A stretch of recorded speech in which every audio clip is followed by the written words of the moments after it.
зборуваме за волонтерството. Денеска е светскиот ден на волонтерството, кој што го прославуваат сите оние кои што се волонтери, и всушност ние во продолжение ќе зборуваме и за тоа колку е благородна оваа работа, што значи да се биде волонтер и колку е убаво чувството за сите оние кои што волонтираат, но и кога се помага во однос на другите животи, другите можеби животни проблеми со кои што се соочуваат многумина и така натака. На оваа тема, но се разбира настан кој што ќе се случува денеска и ќе го најавиме во продолжение, зборуваме со Катерина Гиевска, која што е некогашен волонтер и моментално стручен соработник во Црвениот крст на Република Македонија. Добро утро, Кристина, и добро дојдовте во нашата студија. Добро утро. Јас верувам дека еве денеска се подготвувате, турбо во однос на настанот кој што ќе се случува и е во организација на Црвениот крст, но ние ќе позборуваме за тоа што значи да се биде волонтер. И оваа година мотото е солидарност преку волонтирање и навистина тоа е еден важен дел во волонтирањето, да се биде солидарен. Токму така, мене ми е пред се драго дека покрај многу случувања имаме можност да зборуваме за нешто убаво. Заради тоа што и покрај тоа што ние сме тука да ги ублажиме последиците на сите оние луѓе на кои што навистина има потребна поддршка од страна на волонтерите, сепак убавината е дека постојат такви луѓе кои што тоа го дават. И кога велам постојат луѓе, мислам на оние од најмала до најголема возраст. И тоа придонесува да навистина биде благородно, нели? Така е. Може, еве, една кратка прошетка од минатото па до денес, вашата волонтерска приказна, за тоа што прилично и треба да биде мотивирачки за сите оние кои што можеби и сакаат да волонтираат или почнат да се волонтерство. Ми е драго дека ќе споделиме низлична приказна, нели, непосредно. Црвен крст на град Скопје, ви реклама, и генерално Црвениот крст на Република Северна Македонија на целата територија развива програми кои што всушност имаат за цел да регрутираат волонтери. Заради тоа што од една страна како ги имплементираме активностите и програмите за поддршка на ranljivите категории население, исто така има потреба да мобилизираме волонтери. Мојата лична приказна е всушност кога има можеби 14-15 години, тогаш бев ученик во Средното училиште Радовички Корчагин. И Црвен крст имплементираш и се уште имплементира една програма која што се вика Црвен крст во акција промоција на хумани вредности, и како млади луѓе ни дава можност да избереме тема која што ќе правиме проекти за добробит на заедницата. И сега кога ќе речете деца од 14-15 години колку тоа и што може да направат, одлучивме со мојот тим, менторирани од страна на професор кој што така беше волонтер во програмата, да изработиме еден проект кој што всушност понатаму беше вреднуван, оценуван, и низ целиот процес ние всушност бевме мотивирани на различни начини. Тоа е нешто што и до денес го правиме. Кога велам различни начини, мислам на пред се различен тип организирање на различни дружби. Тоа е кога си млад и е интересно.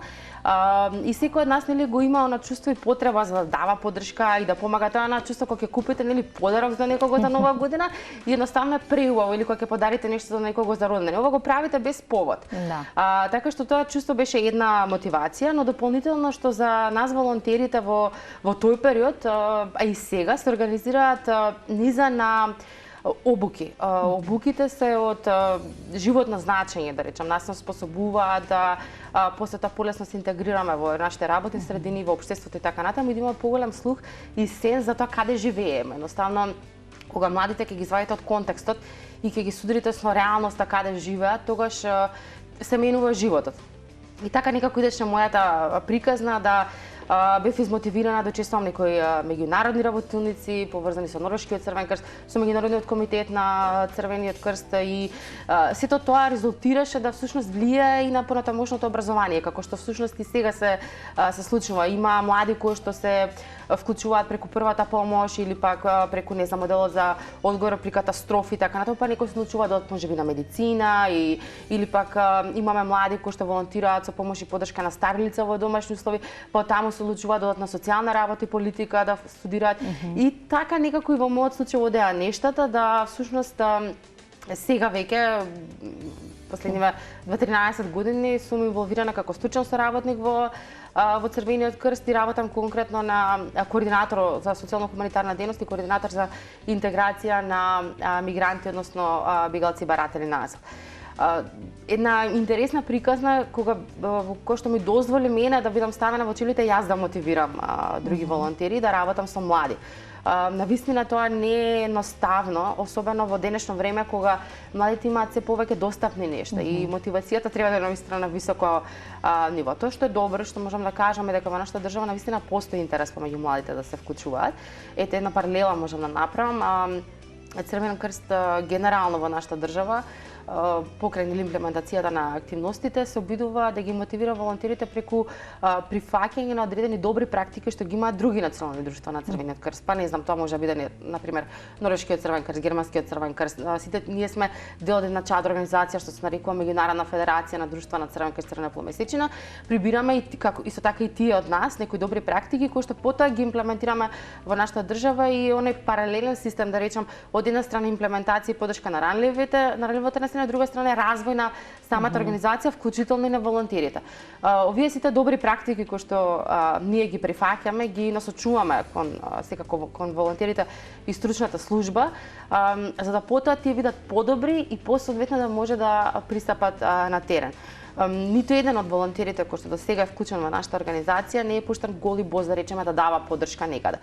Сакам да кажам дека доколку тоа лице се предодредило или сака да работи со лица со попреченост, ние му даваме обука како да работи, како да постапува со лица со попреченост. Доколку се работи за лица со оштетен вид, како всушност тоа се прави. Понатаму, доколку е потребно да работи со стари лица, како се работи тоа, доколку треба да даде одговор во случај на природна катастрофа, а ние во минатото видовме дека и нашата држава не е исклучок од сите тие настани. Значи вие ги давате и ги обучувате волонтерите кои што кога доаѓаат имаат желба да волонтираат и да помогнат, а потоа вие ги насочувате на кој начин и како би можеле тоа да го прават. Ете така би било поедноставно кажано со сите оние различни примери кои што ги земате и од другите представништва на Црвениот крст, значи во други поразвиени европски земји. Но она кое што е важно е самиот старт за да се биде волонтер. Ние живееме во време каде што можеме да видиме и да слушнеме многу негативни примери кои што се случуваат меѓу младите. Еден таков пример е врсничкото насилство за кое што слушаме се почесто. Значи континуираниот булинг со кој што се соочуваат младите. Додека волонтерството, помагањето, солидарноста, хуманоста се сосема на другата страна.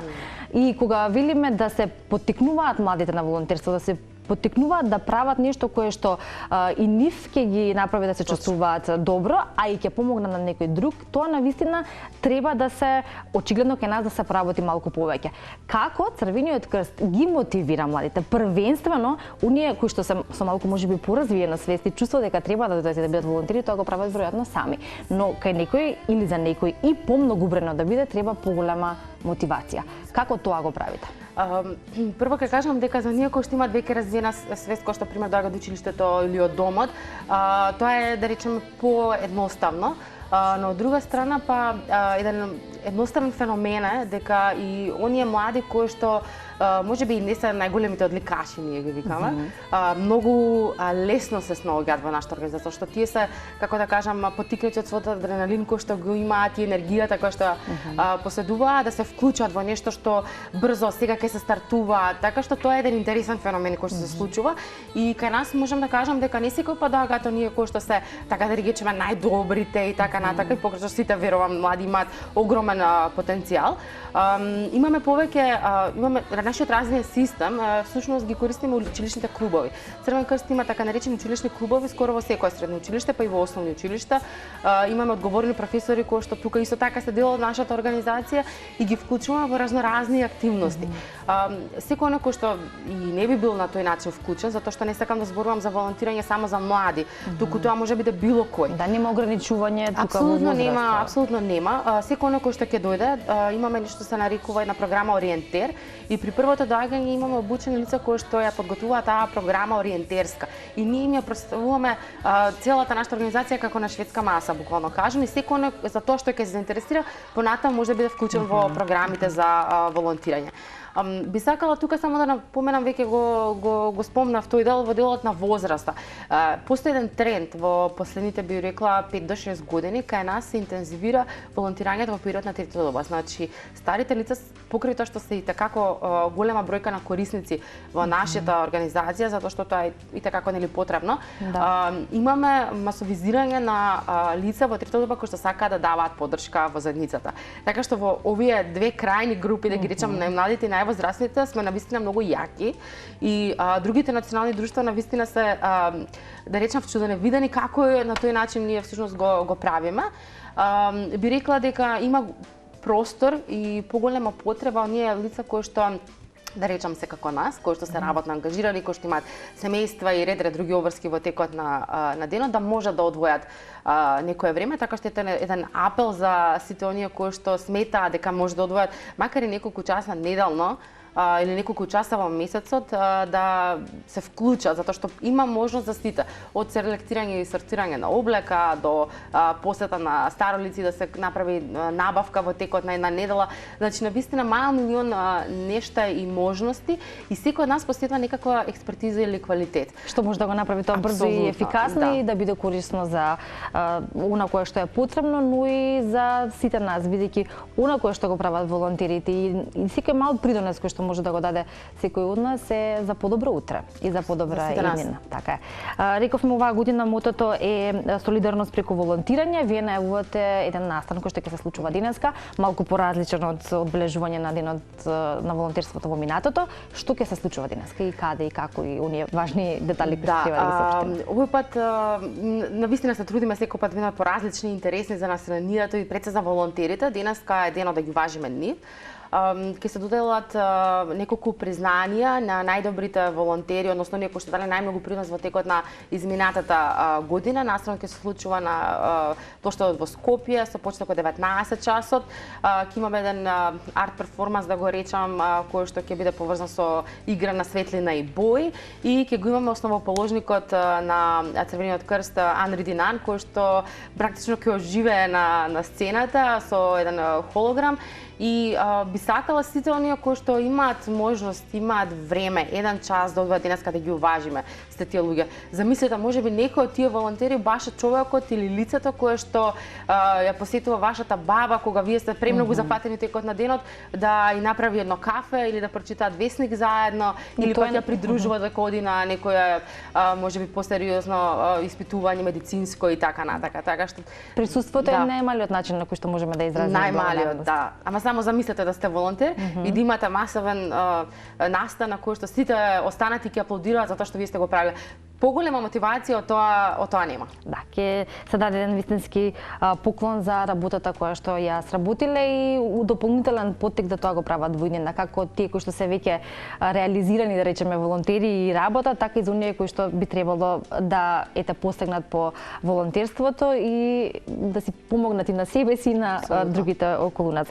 Што е она кое што представува начин за пријавување да се биде волонтер? Само пријавување во Црвениот крст и кој е патот?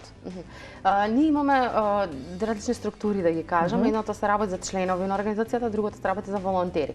И едните може бидат волонтери, и волонтерите може бидат членови.